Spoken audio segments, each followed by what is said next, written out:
नमस्कार, बहुत बहुत स्वागत। मैं हूं आपके साथ ऋतु ज्ञानवानी। पूर्व उपराष्ट्रपति जगदीप धनखड़ अब दक्षिणी दिल्ली के छतरपुर इलाके में अभय चौटाला के फार्म हाउस में रहेंगे। जी हां, 6 बजे उन्होंने इस्तीफे के 42 दिन बाद यानी आज उपराष्ट्रपति आवास छोड़ा। इंडियन नेशनल लोकदल के प्रमुख अभय चौटाला ने बताया कि हमारे परिवार के धनखड़ जी से पुराने रिश्ते रहे हैं। हमने उनसे हमारे घर में रहने की अपील की, जो उन्होंने मान ली है। धनखड़ ने स्वास्थ्य कारणों का हवाला देते हुए मानसून सत्र के पहले दिन 21 जुलाई को पद से इस्तीफा दे दिया था। तब से वे सार्वजनिक कहीं पर भी नजर नहीं आए। इसी दौरान विपक्ष ने हाउस अरेस्ट जैसे कई आरोप लगाए। हालांकि सरकार ने इनसे इनकार किया। धनखड़ अब तक संसद भवन के पास उपराष्ट्रपति एनक्लेव में रह रहे थे। उनका कार्यकाल 10 अगस्त 2027 तक चलना था। धनखड़ अभय चौटाला के फार्म हाउस में तब तक अब रहेंगे जब तक उन्हें टाइप 8 सरकारी बंगला आवंटित नहीं कर दिया जाता, और जिसके वो पूर्व उपराष्ट्रपति हैं जैसे कि वो, तो उन्हें मिलने का अधिकार भी है, वो हकदार भी हैं। धनखड़ के करीबी सूत्रों ने बताया कि वे अपने परिवार के साथ समय बिता रहे हैं, टेबल टेनिस खेल रहे हैं, योग का अभ्यास कर रहे हैं। साथ ही साथ नए उपराष्ट्रपति का चुनाव जो है वो 9 सितंबर को होना है। इसमें एनडीए के महाराष्ट्र के राज्यपाल सीपी राधाकृष्णन का मुकाबला विपक्ष के उम्मीदवार और सुप्रीम कोर्ट के पूर्व न्यायाधीश बी सुदर्शन रेड्डी से है।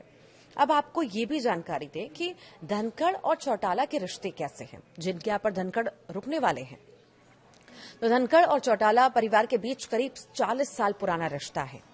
1989 में हरियाणा के बड़े जाट नेता और तत्कालीन मुख्यमंत्री चौधरी देवीलाल ने राजस्थान के युवा वकील धनखड़ को फ्यूचर का लीडर कहा था।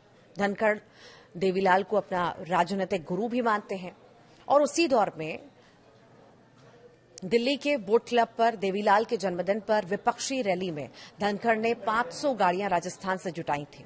इसके बाद 1989 लोकसभा चुनाव में देवीलाल ने धनखड़ को झुंझुनू सीट से टिकट भी दिया, खुद प्रचार भी किया। चुनाव जीतने पर जब देवीलाल उप प्रधानमंत्री बने तो धनखड़ को भी सरकार में मंत्री पद मिला। हालांकि जब वीपी सिंह ने देवीलाल को मंत्रिमंडल से बाहर किया तो धनखड़ अकेले मंत्री थे जिन्होंने विरोध में इस्तीफा दिया। अब आपको ये भी जानकारी दे दें कि आज जब वो वहां से निकले तो इससे 2 दिन पहले उन्होंने पेंशन के लिए एक आवेदन भी किया था। पूर्व उपराष्ट्रपति जगदीप धनखड़ ने 30 अगस्त को पूर्व विधायक के नाते मिलने वाली पेंशन के लिए राजस्थान विधानसभा सचिवालय में फिर से आवेदन किया। धनखड़ 1993 से 1998 तक किशनगढ़ सीट से कांग्रेस के विधायक रहे थे। पूर्व विधायक के तौर पर उन्हें जुलाई 2019 तक पेंशन मिल रही थी। जुलाई 2019 में पश्चिम बंगाल के राज्यपाल बनने के बाद पेंशन उनकी बंद हो गई थी। देश के ये ऐसे पहले उपराष्ट्रपति हैं जिनके खिलाफ महाभियोग लाया गया था। जी हां, देश में 72 साल के संसदीय लोकतंत्र के इतिहास में धनखड़ पहले ऐसे राज्यसभा के सभापति और उपराष्ट्रपति रहे जिनके खिलाफ दिसंबर 2024 में महाभियोग प्रस्ताव लाया गया था, जो बाद में तकनीकी कारणों से खारिज हो गया था। विपक्ष धनखड़ पर पक्षपात का आरोप भी हमेशा लगाती रही। विपक्ष का दावा था कि वो सिर्फ विपक्ष की आवाज और उनके सांसदों द्वारा उठाए गए सवालों को दबाते हैं। उपराष्ट्रपति रहते धनखड़ के कई सारे चर्चित ऐसे बयान भी हैं जिन्हें लेकर आज तक बातें होती है। ममता बनर्जी पर 2022 में उन्होंने कहा था ममता सरकार एक खास वर्ग को ही मदद देती है, और कोर्ट पर उन्होंने कहा था कि संविधान का अनुच्छेद 142 जैसा परमाणु मिसाइल बन गया है जो लोकतांत्रिक ताकतों के खिलाफ न्यायपालिका के पास 24 घंटे मौजूद रहता है। फिर जज के घर कैश मिला था, उस पर भी उन्होंने बयान दिया था। उन्होंने कहा अब समय आ गया है कि कीड़ों से भरे डब्बे और कंकालों से भरी अलमारी को सार्वजनिक किया जाए। ट्रंप दावे कर रहे थे तो उन पर भी उन्होंने बयान दिया। दुनिया में ऐसी कोई ताकत नहीं है जो भारत को ये निर्देश दे सके कि उसे अपने मामलों को कैसे संभालना है। धर्मांतरण के मामले लगातार बढ़ रहे हैं, उनका इस पर भी बयान जो है बेहद चर्चा में रहा। देश में शुगर कोटेड फिलॉसफी बेची जा रही है। सनातन विष नहीं फैलाता, सनातन स्वशक्तियों का संचार करता है। संविधान पर भी उन्होंने बात कही। उन्होंने कहा किसी भी संविधान की प्रस्तावना उसकी आत्मा होती है। भारत के अलावा दुनिया के किसी भी देश की संविधान की प्रस्तावना में बदलाव नहीं हुआ, लेकिन भारत की प्रस्तावना को 1976 में 42वें संविधान संशोधन अधिनियम के तहत बदल दिया गया।